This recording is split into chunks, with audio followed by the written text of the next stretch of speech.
ٹھیک ہے، آئیے اسے تفصیل سے سمجھتے ہیں۔ آج جس موضوع پر ہم بات کرنے والے ہیں نا، وہ ایک بہت ہی خاص اور انتہائی گہری تحریر ہے۔ جی، اور یہ تحریر محمد فاروق راشد کی ہے۔ بالکل، محمد فاروق راشد، جو کہ انسانی نفسیات اور روحانی علوم کے طالب علم ہیں، اور آج کے اس تفصیلی جائزے کا جو ہمارا بنیادی مقصد ہے، یا جسے ہم اپنا مشن کہہ سکتے ہیں، وہ یہ ہے کہ ہم دو بہت ہی عام سے الفاظ، فیملی اور دوست، ان کے روایتی مطلب سے ذرا ہٹ کر سوچیں۔ اور ان کی ایک کائناتی یا یوں کہہ لیں روحانی حقیقت کو تلاش کریں۔ ہاں، کیونکہ عام طور پر ہم فیملی کسے کہتے ہیں؟ وہی نا جو خون کے رشتے ہوتے ہیں یا جو دکھ درد بانٹتے ہیں ایک ہی چھت کے نیچے۔ لیکن اس تحریر میں یہ دائرہ بہت پھیلا دیا گیا ہے، پوری کائنات تک۔ اور یہی اس تحریر کی سب سے بڑی خوبی بھی ہے۔ میں تو کہوں گا کہ اس کا سب سے خاص پہلو یہ ہے کہ یہ روحانیت کو ہماری روزمرہ کی جو انسانی نفسیات ہے اس کے ساتھ بہت خوبصورتی سے جوڑتی ہے۔ ہر انسان، ہر ذی روح دراصل ایک ہی خاندان ہے۔ اور یہ کوئی نیا تصور نہیں اگر ہم اسلامی تعلیمات کو دیکھیں۔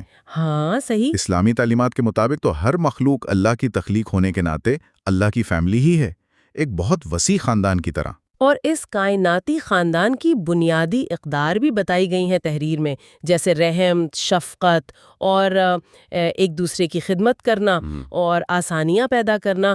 میں تو اسے یوں دیکھ رہی تھی جیسے یہ ایک گلوبل ہاؤس ہولڈ ہو۔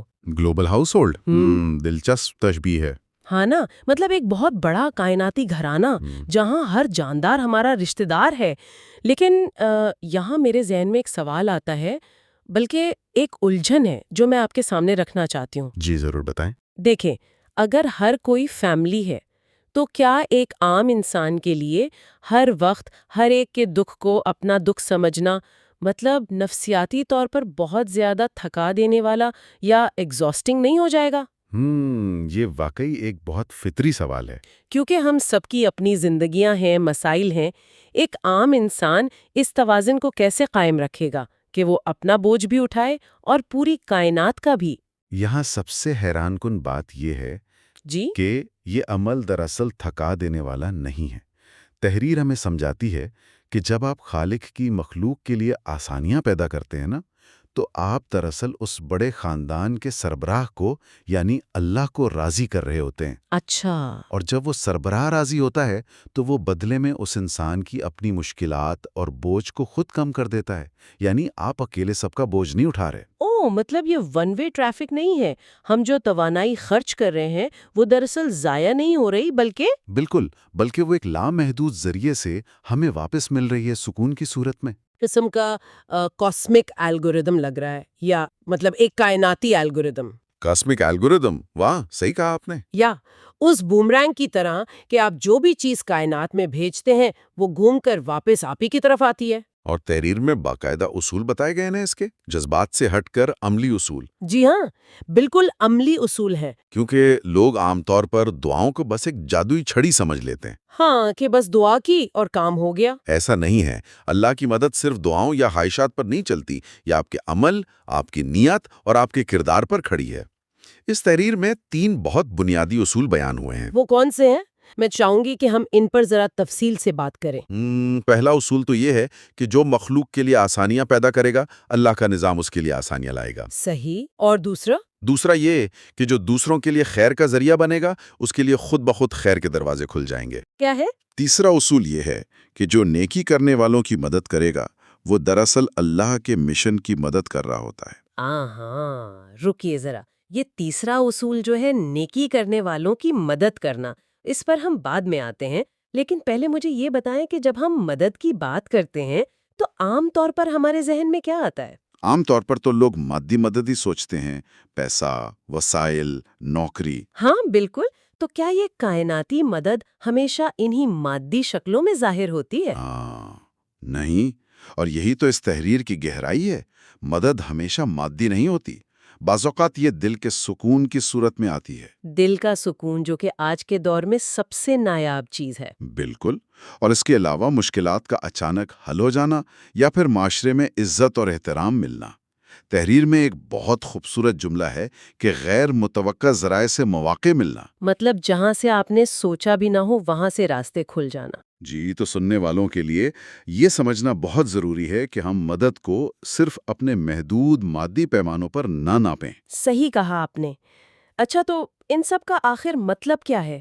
مطلب اگر ہم اس تیسرے اصول کی طرف واپس جائیں جو تھا کہ نیکی کرنے والوں کی مدد کرنا، تو یہ نیکی کرنے والے جنہیں تحریر میں اللہ کے دوست بھی کہا گیا ہے، یہ اصل میں ہے کون؟ یہ کوئی الگ سے آسمان سے اتری ہوئے مخلوق نہیں ہے۔ اسلامی روایت میں انہی نیک افراد کو اللہ کا دوست یا ولی کہا گیا ہے۔ تو میرے ذہن میں ایک اور تشبیہ آ رہی تھی، جیسے ہمارا معاشرہ ایک جسم ہے تو یہ اللہ کے دوست اس معاشرے کے امیون سسٹم کی طرح ہیں۔ امیون سسٹم مطلب مدافعتی نظام؟ ہاں بالکل، جیسے ہمارے جسم میں عام خلیے ہوتے ہیں ویسے ہی امیون سسٹم کے خلیے بھی ہوتے ہیں۔ وہ دکھنے میں عام ہی لگتے ہیں، لیکن جب جسم میں کوئی بیماری آتی ہے تو وہ اسے ٹھیک کرنے کا کام کرتے ہیں۔ یہ بہت ہی زبردست مثال دی آپ نے۔ یہ اللہ کے دوست بھی بالکل ایسا ہی کرتے ہیں معاشرے میں۔ لیکن میرا سوال یہ ہے کہ کیا اس تعریف کے مطابق کوئی بھی عام انسان، مطلب اگر وہ صرف دیانتداری اور رحم دلی سے کام لے تو کیا وہ اس اعلیٰ درجے تک پہنچ سکتا ہے، یا اس کے لیے کوئی خاص شکل و صورت یا غاروں میں بیٹھ کر عبادت کرنے کی ضرورت ہے؟ دیکھیں، تحریر نے جان بوجھ کر اس بات کی نفی کی ہے کہ یہ لوگ کوئی مختلف مخلوق ہوتے ہیں یا ان کی کوئی خاص وضاحت ہوتی ہے۔ اچھا، یعنی وہ ہمارے اور آپ جیسے ہی لوگ ہو سکتے ہیں؟ بالکل، ان کی اصل پہچان تو عبادات کے ساتھ ساتھ ان کا معاشرتی رویہ ہوتا ہے۔ وہ عدل کرتے ہیں، رحم کرتے ہیں، ان میں صداقت اور عاجزی ہوتی ہے، اور سب سے بڑھ کر یہ کہ وہ خیرخواہی کرتے ہیں۔